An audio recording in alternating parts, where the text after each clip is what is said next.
Chapter 11. Drunken Times. Jackson, Vea, Leo, and Carson walk out of the food joint. Leo comments, "Damn, that was some good food." Vea adds, "Well said." "Oh, shut it, you foodies." Carson speaks up. Jackson chuckles at the banter. "Another under the belt, fellas. Let's say drinks at my place tomorrow." They all perk up at the idea. "Hell yeah! You'd better have Starvine." "Oh, now we're talking. But y'all are going to be chugging a keg of Sea Star first." They all look at him like he just said a trigger word. "Did you just say Sea Star?" Leo replies, "You're bluffing. We couldn't afford a bottle combined." "On the ship," they claim. Later, the next night, they're all at Jackson's drinking to their bodies' limits. "All right, we're drunk out of our galps, you know. You'd better have a good story for tonight, Janal," Vea demands in a drunk tone. Leo raises his cup in a silent agreement, followed by Carson. Jackson sits up, personally seeming untouched by the drink. "All right, but I ain't repeating and no interrupting." Chapter 12. Burning Ice. Jackson sits alone. No drink. No laughter. No squad. Just silence. The memory returns whether he wants it to or not. The apartment fades. The colony fades.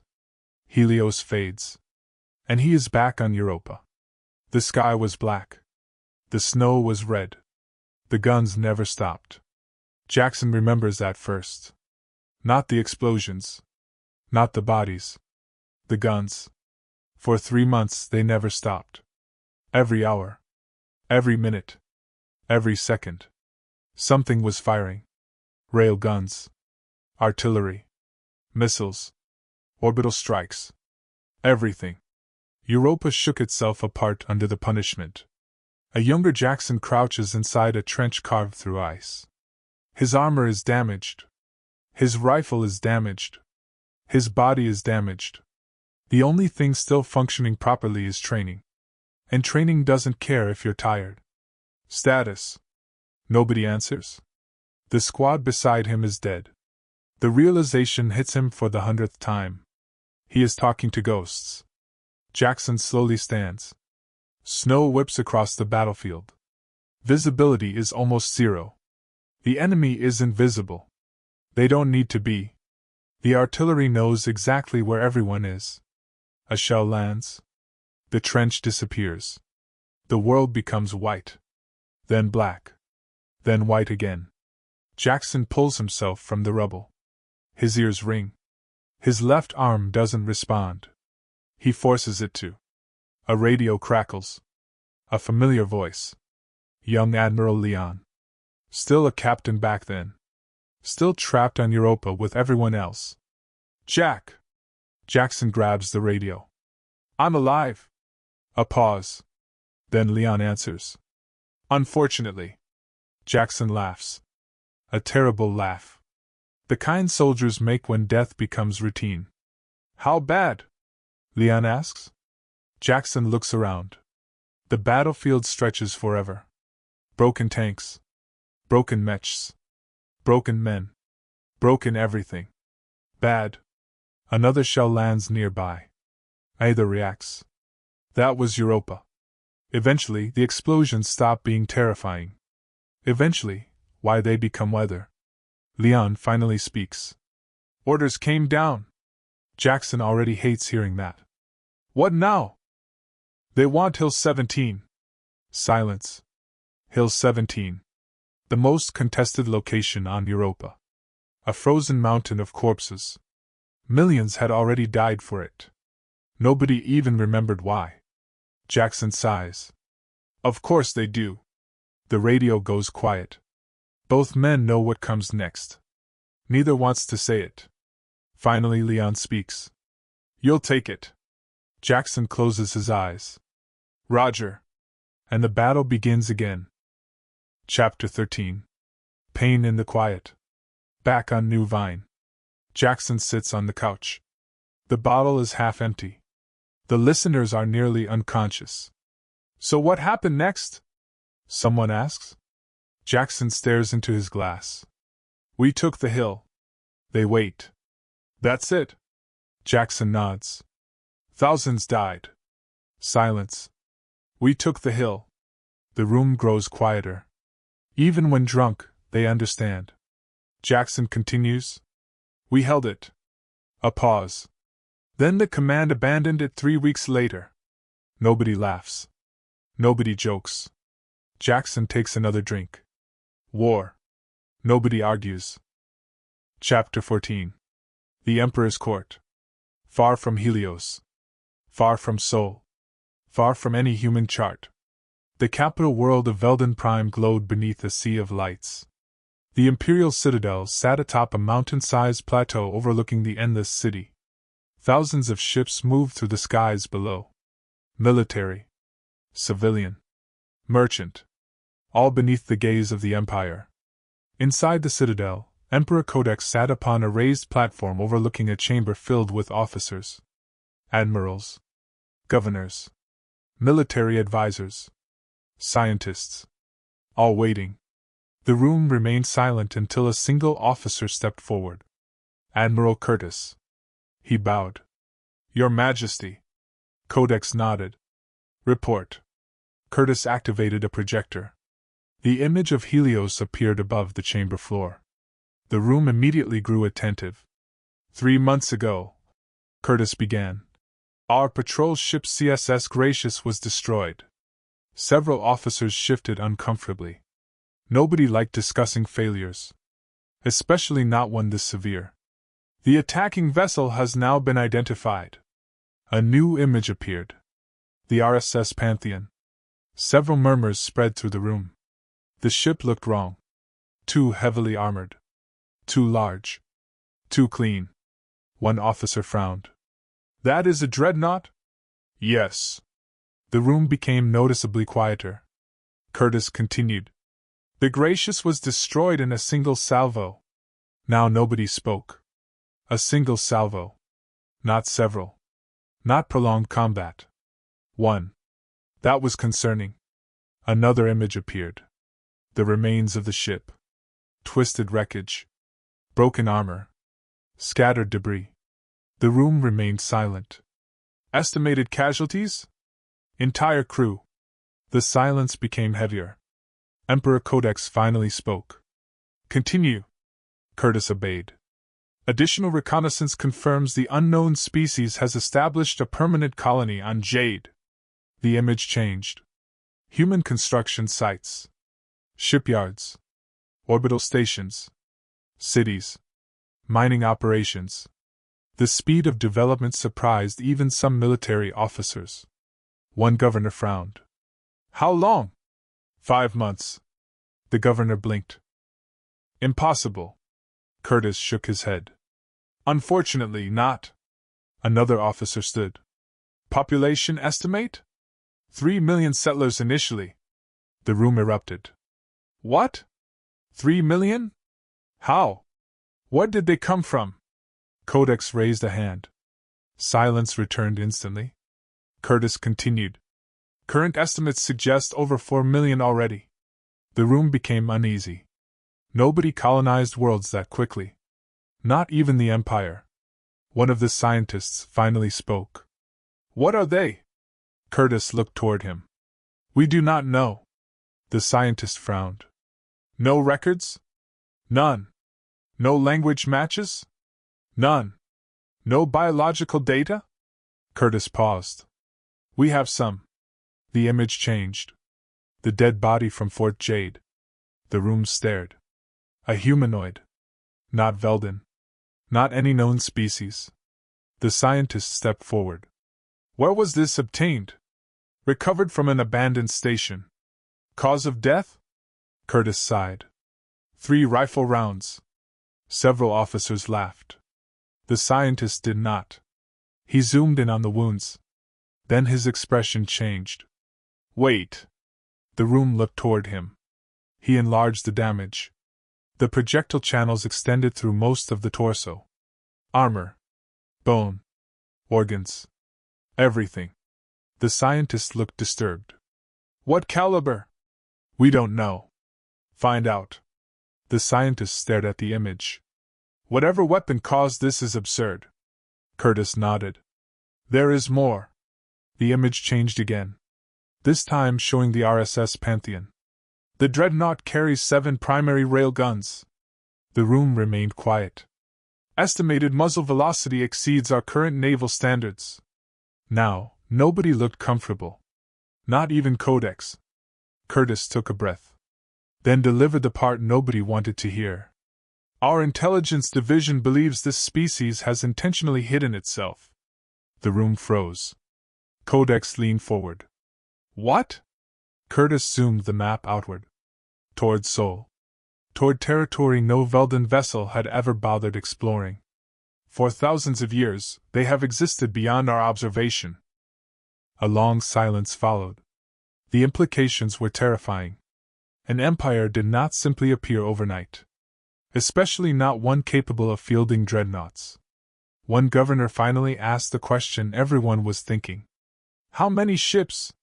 Curtis looked down at his report. Then back up. Unknown. Nobody liked that answer. Estimate. Curtis hesitated. Then answered. Enough. The room fell silent. Emperor Codex slowly rose from his throne. Every officer immediately stood. The Emperor walked toward the hologram. Toward Helios. Toward the tiny human colony. Toward the frontier. He stared for several moments before speaking. Do they know we exist? Curtis nodded. Without question. And we know almost nothing about them. Correct. Codex folded his hands behind his back. A thoughtful silence followed. Many expected a declaration of war. Others expected mobilization. Instead, he asked a different question. Have they crossed our borders? No. Attacked our worlds? No. Invaded our territory? No. The Emperor nodded. Then we will not start a war. Several officers looked surprised. Codex continued. We will learn. The room listened carefully. Send scouts. Deploy listening posts. Observe every movement. His eyes narrowed. And if they prove hostile? Nobody moved. Nobody spoke. The Emperor finished. Then we shall know before they do. Across the chamber, nobody noticed the map still turning. The Helios system slowly rotated. And among the highlighted contacts, a single unidentified signal continued moving deeper into Imperial space. Unseen. Unknown. And human. Chapter 15. Cold Speech. Several weeks had passed since Fort Jade. New Vine no longer looked like a colony. It looked permanent. Construction cranes covered entire districts. Cargo haulers descended hourly. New apartment blocks rose from the ground almost faster than surveyors could map them. The colony had a population of 4 million residents. Every day brought more. High above the world, the RSS Pantheon maintained its watch. Admiral Leon sat quietly on the bridge. For once, nothing was exploding. For once, nobody was shooting at him. For once, command wasn't trying to kill him with paperwork. His advisor approached, carrying a data pad. Leon immediately frowned. That's never a good sign. You say that every time. Because it's true every time. The advisor sat down beside him. Long-range sensors picked up something. Leon sighed. There it is. The officer at the sensors spoke up. Contact appeared 30 minutes ago, sir. The main display lit up. A small icon blinked near the edge of Helios. Unknown vessel? Unknown signature. The officer zoomed in. It keeps appearing and disappearing. The bridge became quieter. Leon leaned forward. Like the attack? The officer hesitated.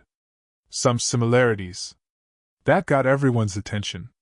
The gracious incident was still fresh in memory. Leon stood. Track it. We're trying.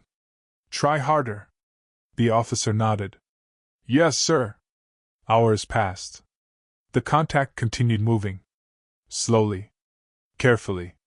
Almost like it knew it was being watched. Finally, another officer shouted. Contact locked! The bridge erupted into activity. Confirmed bearing. Tracking stable. Multiple ships moving to intercept. Leon watched the display. The unknown vessel accelerated. Well? He folded his arms. Looks like they know we found them. The pursuit lasted 6 hours. The contact ran. Human ships followed. Every time the vessel attempted to disappear behind sensor distortions, another ship picked it up. Eventually, there was nowhere left to go. The destroyer RSS Vigilance closed to engagement range. One warning shot crossed the vessel's path. The unknown ship finally appeared. The image is displayed on every bridge screen. Silence followed. Alien. No debate. No uncertainty. Alien. Angular hull. Dark plating. Unknown markings. Unknown technology. One officer swallowed. Veldon. Leon nodded. Looks that way. The vessel immediately altered course. Trying to flee. The Vigilance fired. Not at the ship. At the space ahead of it. A burst of high-energy particles slammed into the vessel's jump emitters. The alien ship shuddered. Power readings spiked. Then dropped. The officer grinned. Jump capability disabled. The bridge relaxed slightly. Only slightly. The alien vessel remained silent. No surrender. No attack. Nothing.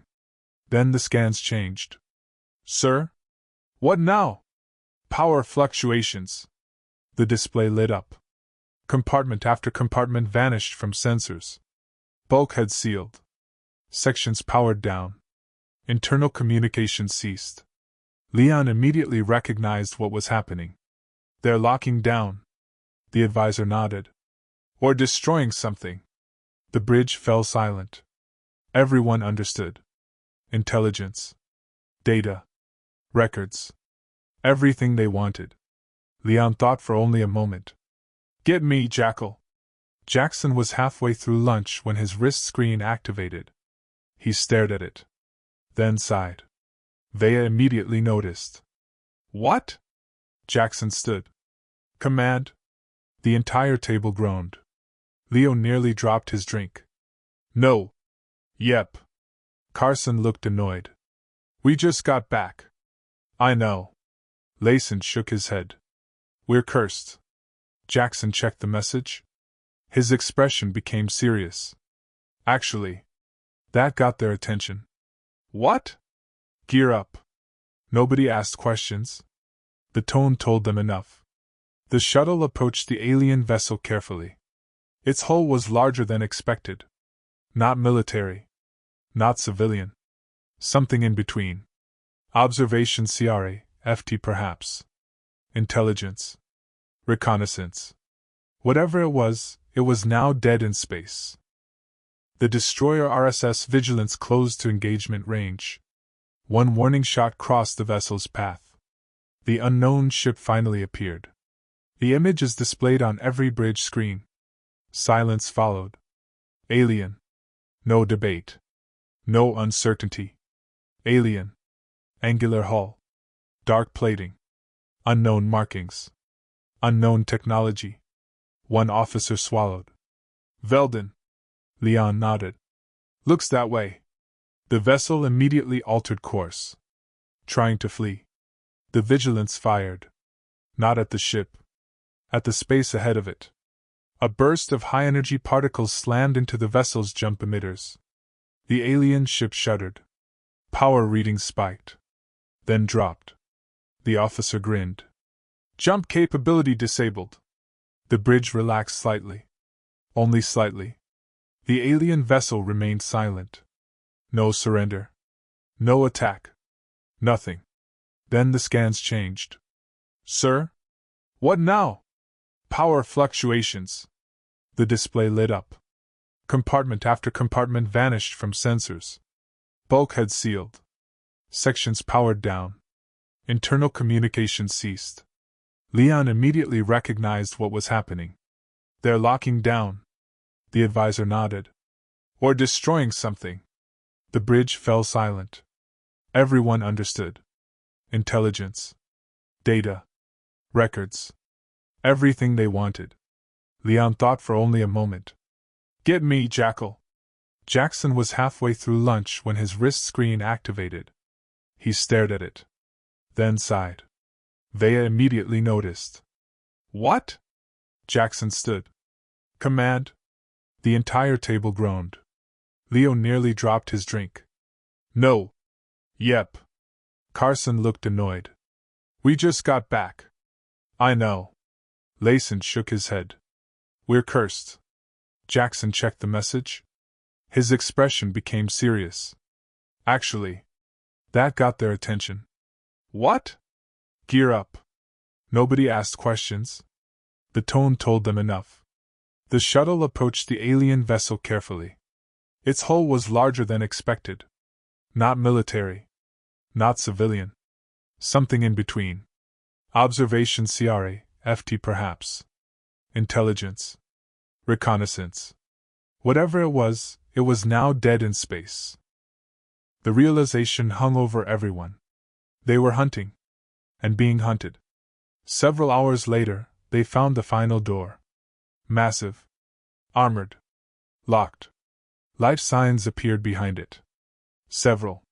Jackson checked his rifle. The others did the same. Nobody spoke. Vea cut through the controls. The lock disengaged.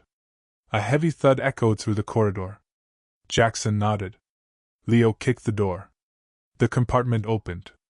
Weapons snapped upward instantly. Both sides froze. 5 humans.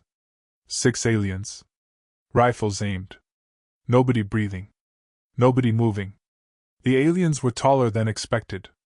Pale skin. Sharp features. Military uniforms. One stepped forward. Shouted something. The squad glanced at Jackson. He listened. The alien repeated himself.